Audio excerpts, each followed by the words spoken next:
Bom, gente, primeiramente, boa tarde. A gente preparou aqui, eu preparei, na verdade, 4 slides. Primeiro, para me apresentar a vocês, porque, às vezes, eu reúno com os pais, às vezes até professores que não conhecem a escola, e, às vezes, me acham muito novo, mas eu já tenho 10 anos já de experiência no projeto Fibonacci, fora as experiências que a gente vai acumulando, às vezes, como universidade e tal. Então, assim, queria primeiro apresentar um pouquinho, então, da gente, e depois, o professor Ademar, até deu uma sugestão da gente ir conversando, porque falar um pouquinho da história da escola, às vezes não vai responder alguns questionamentos que tenham, ou que queiram fazer. Então, assim, começar, muito bem-vindos, primeiro, mas a nossa escola, ela nasce na nossa terra natal. Então, nós somos 3 irmãos, lá em casa a gente teve pouca criatividade, então os 3 quiseram seguir engenharia, e os 3 estudaram no Instituto Tecnológico de Aeronáutica, o ITA, lá em São José dos Campos. Os 3 aprovados do ITA. A água é boa da casa, não é? Então, assim, aí fomos eu e o irmão do meio, eu já tinha entrado na UFMG, e aí, quando o irmão do meio resolveu fazer pré-vestibular para entrar no ITA, aí vem aquela inveja de irmão, Falou, pai, mas eu posso também? Ele falou, pode, mas tem que querer. Falei, então vamos. Então passamos eu e meu irmão do meio, e depois de 2 anos vem o caçula. E aí estivemos simultaneamente na faculdade.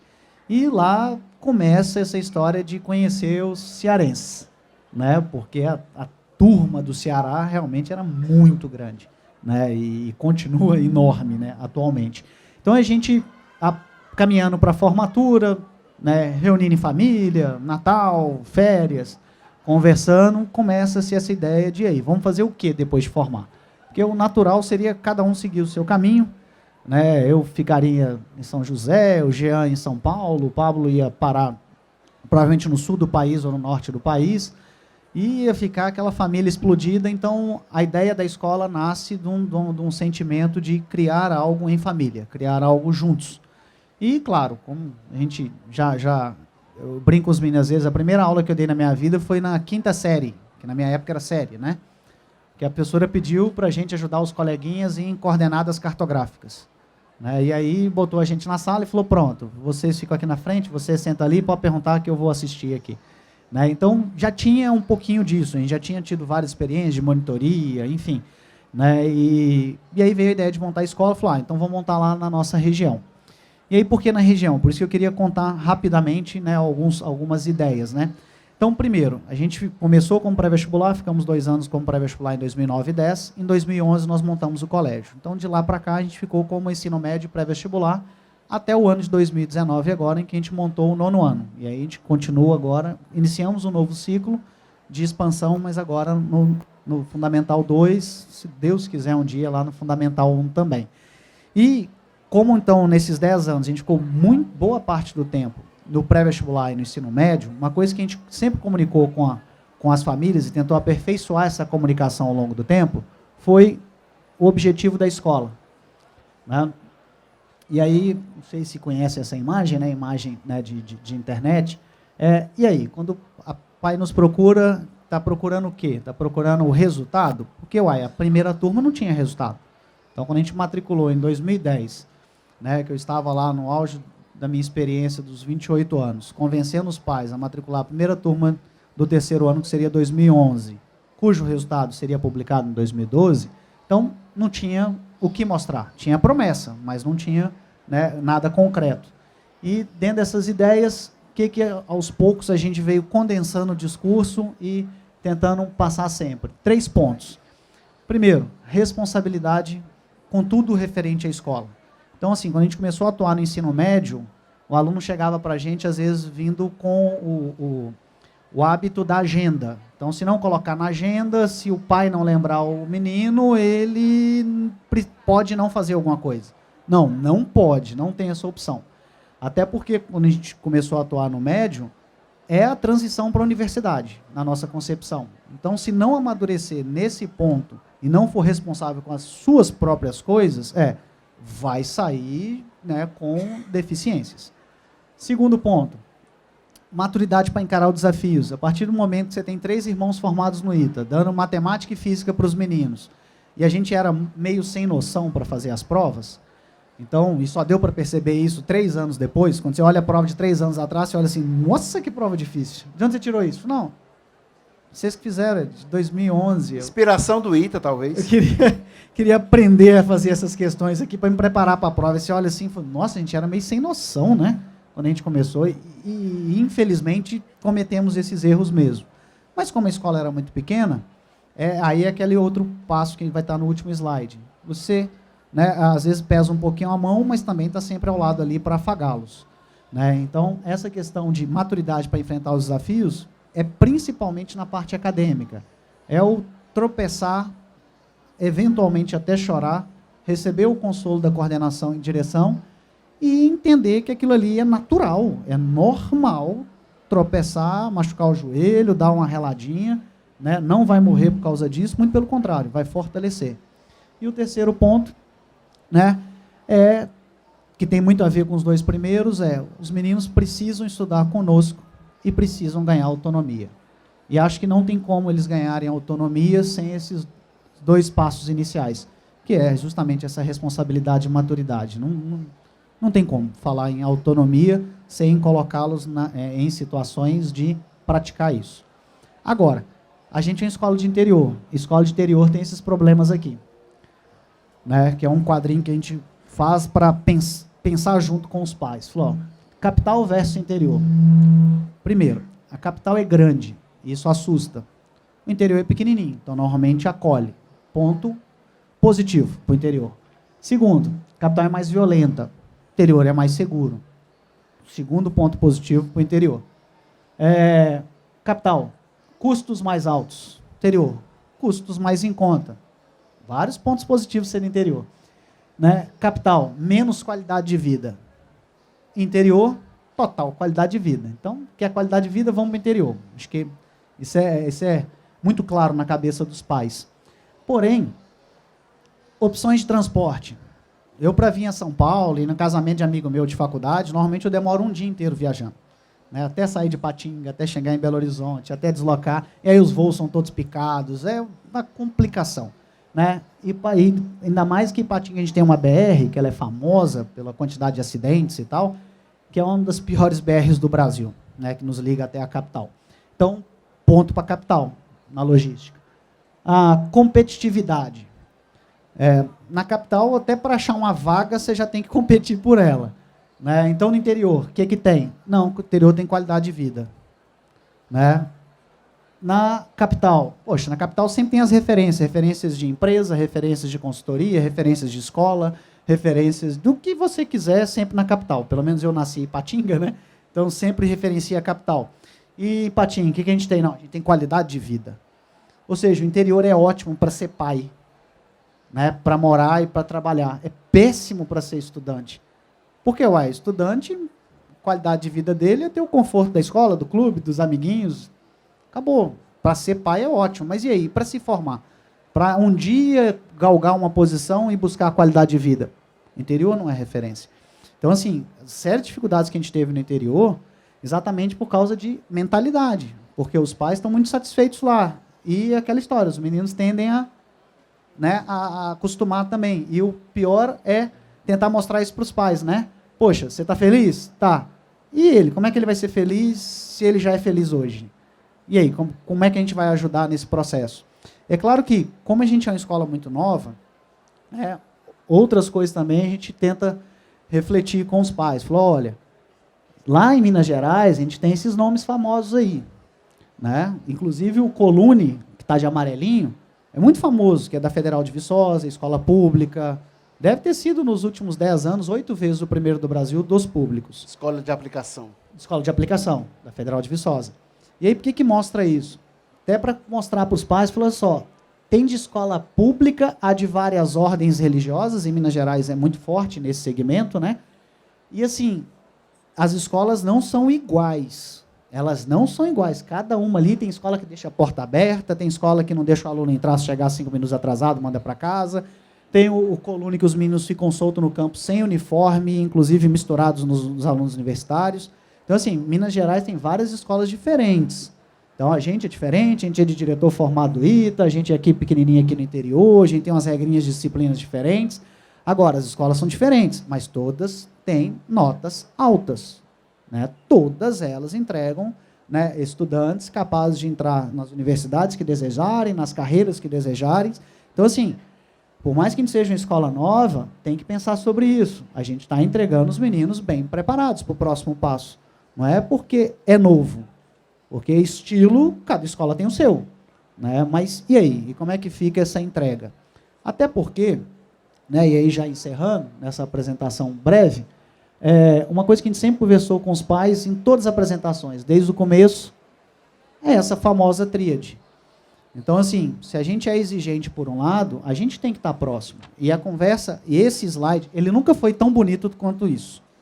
Né? Normalmente eram 3 bolinhas e umas setinhas assim, feitas no pente, né? Mas a ideia sempre foi essa. Né? E, claro, as nossas experiências de não sucesso, às vezes com alguns estudantes que acaba reprovando e no outro ano continua desestimulado, normalmente estiveram ligados a não funcionar isso, que é a família e a escola como base. Então, não pode inverter esse desenho, não. Né? O aluno tem que ficar sempre lá em cima, porque a gente realmente tem que ser base. Se a gente apertar aqui, a família tem que afagar, nos dando razão. Se eles apertarem em casa, a gente tem que afagar aqui e falar, não, mas está pensando no seu bem. Né? Pensa sob outro ponto de vista. Né? Não fica chateado só, não. E, claro, sempre, né, sempre interagindo, buscando o sucesso e o resultado dos alunos. Então, assim, acho que, em linhas gerais, a gente tem mais coisa para conversar, mas precisava contar um pouquinho, né, desse histórico, de algumas coisas que a gente tem feito há alguns anos, né, até para saberem um pouquinho do que a gente pensa. Né? E aí, agora, acho que a gente já fica mais tranquilo, né, Ademar? Pode deixar, talvez, né? Pode deixar? Vamos voltar? Acho que esse aqui fica melhor. Ok. Boa tarde. Até antes da boa tarde, eu fiz 2 intervençõezinhas aqui, né? Sim.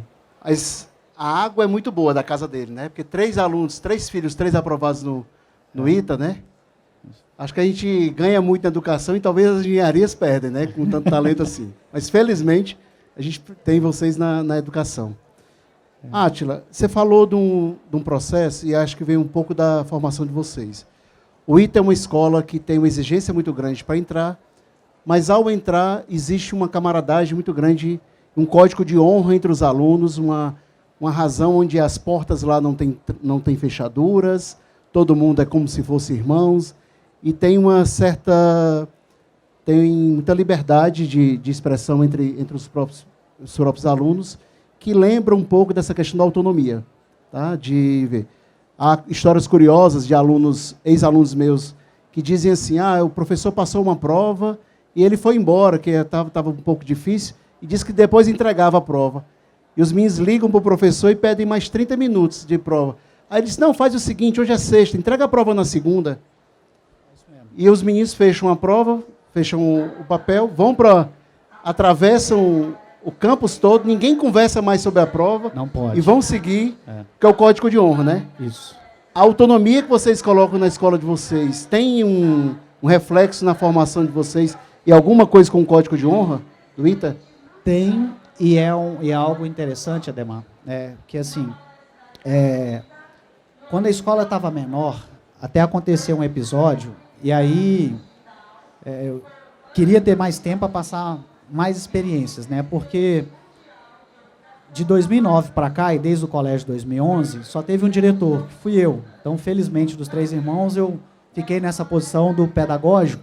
Então, as experiências vividas normalmente acabaram em reuniões na direção. E aí, por exemplo, na primeira turma, por exemplo, né, todo mundo super empolgado, vamos ser uma escola de excelência, e a gente com menos alunos, impregnando eles desse sentimento de buscar autonomia, de ser correto, de só usufruir daquilo que realmente foi fruto do seu próprio esforço. A gente esqueceu um simulado na sala de aula. Né? Porque, às vezes, eu ando revisando prova, o simulado, e aí esqueci aquele papel em cima do púlpito lá de uma sala, fui conversar com o aluno, esqueci.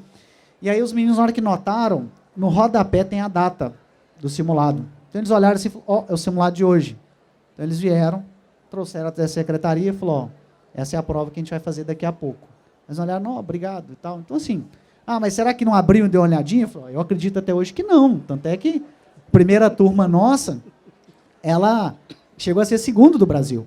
Né? Hoje a gente está a posição da última turma foi quinto. Segundo de Minas, quinto do Brasil. Mas essa turminha, né, que foi a primeiro lugar de Minas, nós já comemoramos muito isso e hoje os meninos já estão formados em medicina. Então, assim, realmente está tudo condizente, desde aquela primeira prova que eles devolveram até o que eles estão conquistando hoje. Com o crescimento foi ficando mais difícil. Então, hoje a gente até tem caixinha para deixar o celular na hora da prova, porque está ficando maior a escola. E ficar maior é mais complexo. Até que o ITA é uma instituição minúscula universitária. Verdade. Em termos de graduação. Então, ele consegue manter isso há décadas. E como escola, a gente tem encontrado dificuldades, mas é todo ano palestrando, conversando e convencendo a respeito disso. Que tem que perder média com orgulho. Por quê? Porque estudou na última hora. Né? Porque sabia que as provas iam ser em sequência e deixou para estudar na última hora. Perfeito. Deu errado. Então, agora é orgulho. Tirei 3. Tanto é que na hora que eu chegar no 7, eu melhorei desde o 3. Ótimo. Né? Tem que ter esse sentimento. Deixa eu pegar um mote aqui. Vocês vêm já há muitos anos entre os 10 primeiros do país, atualmente são 5º lugar no ranking do Enem, com uma turma com 60 alunos, em torno de 60 alunos, ou seja, não tem fabricação de CNPJ, não tem, como muitos fazem por aí. 100%. Mas se for fazer uma provocação, vocês têm um orgulho de dizer assim, eu sou o 2º de Minas, 5º do país. O melhor do interior, né? Interior. Não é melhor falar que é o 5º do país do que o melhor do interior? Não, isso é porque é o seguinte, não sei se quem trabalha aqui em escola do interior, eu até fiz uma analogia com a Ademar, já viram aquele filme ou livro, Ensaio sobre a Cegueira? Então, assim, às vezes é meio complicado argumentar. Então, assim, nas primeiras vezes, os jornais da região, revistas, foram lá, conversaram e absorveram aquilo como algo inédito. Enquanto, na primeira vez, o resto do país olhou para aquele resultado de Patinga e falou, não, é sorte, isso aí é aberração. Já a região, não, legal, bacana, orgulho. Quando aconteceu 12, 13, 14, 15, 16 e 17, né, aí a região passou a olhar, não, legal, os caras ali fazem um trabalho legal, né, exige um pouquinho mais. Então, assim, na nossa região, falar em termos de Brasil não faz efeito. Né? Então, a gente prefere divulgar 2º de Minas e, timidamente, o primeiro lugar do interior do Brasil. Mas, né, realmente, aí até, como eu ainda estou em sala de aula, eu converso com os meninos, falo, gente, a gente vai almoçar aqui com a camisa do Fibonacci e aí tem outros alunos que olham para a gente, nossa, esses caras trucidam gente, as provas são impossíveis. Né? A prova de matemática lá é mais difícil que cálculo na engenharia. Não tem nada disso. Né? Igual eu falei, a gente já errou um pouquinho a mão lá em 2011, mas já consertamos. Né? E, por outro lado, a gente, às vezes, passeia aqui em São Paulo, vai visitar o stand, vocês são aquela escola de Patinga? A gente nós somos nós. Né? Mas somos nós. Então, às vezes, tem mais reconhecimento fora do que lá. Mas água mora em Pedrador, tanto bate até que for. O reconhecimento vai chegar. Já está chegando na nossa opinião. Vocês estão um 5º ano já usando o SAS, né? Uhum. E qual a importância que os simulados que a gente tem hoje são para vocês, desde o ponto de vista da prova, do resultado, relatórios e até uma previsão de notas? Aí é outra coisa também que eu tinha conversado com a Ademar, porque assim, ele fica cuidando dessa parte e como a gente usa no 3º ano a coleção do pré-universitário, na hora que vai fazer o simulado, entra todo o 3º ano e todo o pré-vestibular. O que para a gente é ótimo. A média da escola vai lá embaixo, né? Pela heterogeneidade das pessoas que estão fazendo, e a escala cresce para 300, 400 pessoas fazendo o simulado. Só que desde o primeiro ano, antes ele me dar o toque, eu já filtrava os alunos do terceiro ano, né? Falei, deixa eu ver qual que vai ser a minha média. Eu trabalhar com centenas de pessoas no pré-vestibular e de forma mais heterogênea é mais complexo. Então, desde lá, já olhava isso e sempre dando feedback para os meninos, porque a média desse simulado, ele sempre aproximou muito do que a gente conseguiu fazer no resultado do Enem. Agora, nós estamos há 5 anos agora, esse é o 5º ano de SAS, né? E como a gente tem 10 anos, falei 2009, 2019, no início lá a gente mudava material praticamente que anualmente. Então a gente passou 6 anos trocando material e usando 4 materiais distintos. Desde a adoção do SAS, que isso aí eles sabem, né, não é novidade, já às vezes a gente conversa informalmente, né, com escolas de Minas, que às vezes vão lá nos visitar e a gente eventualmente conhece aqui nas feiras. Uma coisa que acontecia muito na nossa escola, exatamente por ser interior, de estar com a gente mesmo trocando constantemente material didático, era um carnaval de apostilas de tudo quanto é marca dentro da nossa sala de aula. Era o aluno vir para a monitoria, tirar dúvida dessa questão aqui. Aí você olhava a capa X, olhava a capa Y, achava a capa Z. Nunca tinha apostila que você estava usando para tirar dúvida. E aí você piora em tudo, né? Porque você vai tirar dúvida, você não, tá, deixa eu ler o exercício. Você não conhece, né, o exercício que foi lá, então... E aí, depois que a gente adotou, cara, o negócio foi sumindo. Aí, às vezes, começa o ano, mas... Igual eu tenho uma frente de matemática, eu falo, mas só tem 14 exercícios. Eu falei, rapaz, faça geografia, faça história, faça literatura, já fez? Não, faz o português. Não, português é tranquilo. Eu falei, beleza. Mas fiquei tirando menos de 600 lá no Enem, que, né, igual brincando com os meninos, você fica perdendo para mim, velho, em português, você tá louco? Fiz engenharia, não sei escrever, não. Né? Mas, assim... sumiu, graças a Deus, então agora os meninos identificam como nosso material, né? O material da nossa escola é o SAS. E com relação aos simulados, fazer um elogio agora na frente de todo mundo.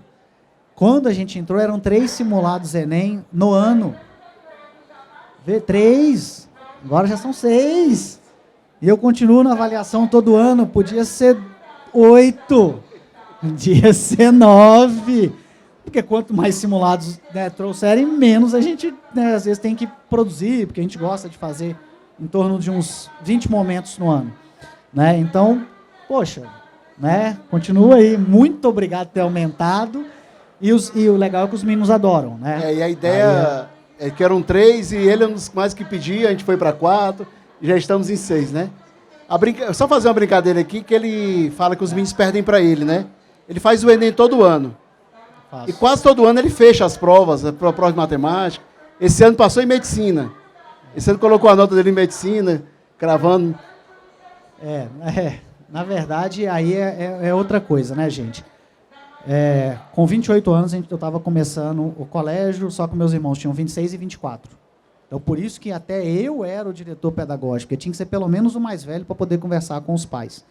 Né? E isso, por outro lado, gerava essa brincadeira. Falava, vamos lá fazer a prova, vamos junto. E o Ademar fica brincando nesse negócio de fechar, mas até já expliquei para ele. Nos últimos 2 anos eu fechei matemática, mas nos anos anteriores não. Né? Falou, mas você não formou no ITA? Eu falei, mas vacilar é normal e o tempo de prova é muito corrido. Agora, sempre no cômputo, sempre fazendo a prova de linguagens a sério, sempre fazendo a prova de ciências humanas a sério. Né, eventualmente tropeçando na redação, mas normalmente na casa dos 800, 800 e pouco. Então, quando a redação sobe um pouquinho para 880, 900, aí a média vai para 790, esse ano foi para 815. Só que aí teve a mudança também da primeira e segunda opção, então, deixei a nota lá na medicina da USP. Para quê? Para não tirar vaga de nenhum aluno. Só que aí veio a chamada. Na hora que veio a chamada, falei, agora tem que mostrar para os meninos, porque a ideia é essa mesmo. Fica aí. Eu estou dando aula de matemática e física, queria mais 2 exercícios, sendo que a coleção já tem 500.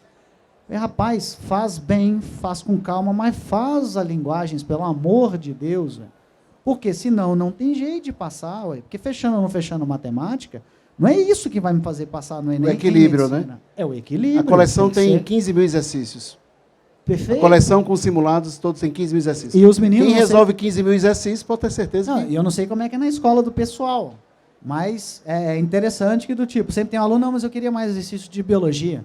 Eu falei, mas... Aí você faz a continha com ele, 27 capítulos, 14 exercícios, 4 frentes, na hora que você faz as multiplicações, você fala, bicho, mas tem 900 exercícios só de biologia, né? Ou 1000 e poucos exercícios só de biologia. Ele, não, mas é porque queria mais, tá, beleza. E como é que tá a história? Como é que tá a filosofia? Como é que tá a linguagem? Não, isso aí, sabe como é que é, né? Eu falei, não, sei não. Como é que é? Qual foi sua nota no último Enem? Como é que foi? Na TRI, e aí? Foi isso que fez falta, não? Então tem que ter essa atuação, né? Átila, estamos chegando já ao fim, eu queria só tentar emendar 2 perguntas aqui. Tá. Claro que tem um sucesso, tem um glamour, tem toda a formação, mas tem muito trabalho duro por trás. E quer queira, quer não, você ter um material bom, um simulado bom ajuda, mas tem o fator sala de aula, professor. Como é que você tem seus professores do interior, aquelas vantagens enormes, onde a demanda por bons professores no Brasil todo está muito difícil? Como é que você forma a sua equipe de professores? São de Belo Horizonte, não são? Como é o... É misto.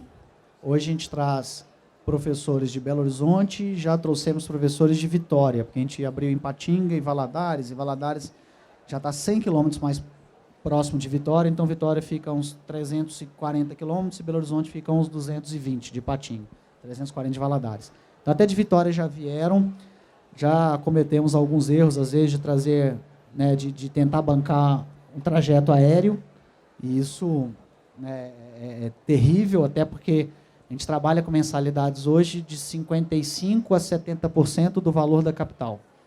E aí a gente tem, com um orçamento de 55% a 70% do orçamento da capital, tentar entregar o mesmo resultado, ainda tendo um custo a mais, que é o translado de professor. Então, assim, alguns professores, eles já se mudaram na medida que a escola cresceu um pouquinho, eles moram hoje no Vale do Aço, né? Então, tivemos professores que se mudaram para lá em busca da qualidade de vida, graças a Deus.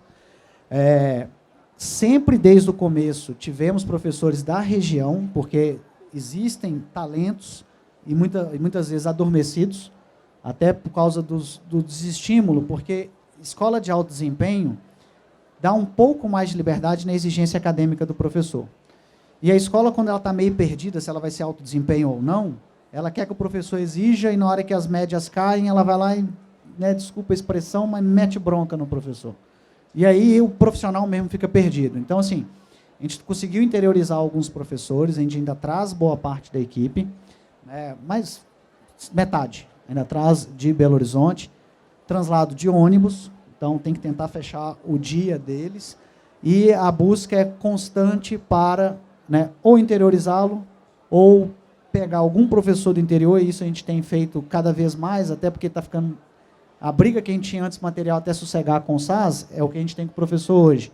É tentar identificar alguém que tem aquele potencial, principalmente quando o professor é muito bom tecnicamente, mas às vezes tem deficiência de palco, deficiência de relacionamento com a turma. Ou seja, aquela habilidade de relacionamento, às vezes eu acho mais fácil de construir do que a habilidade técnica.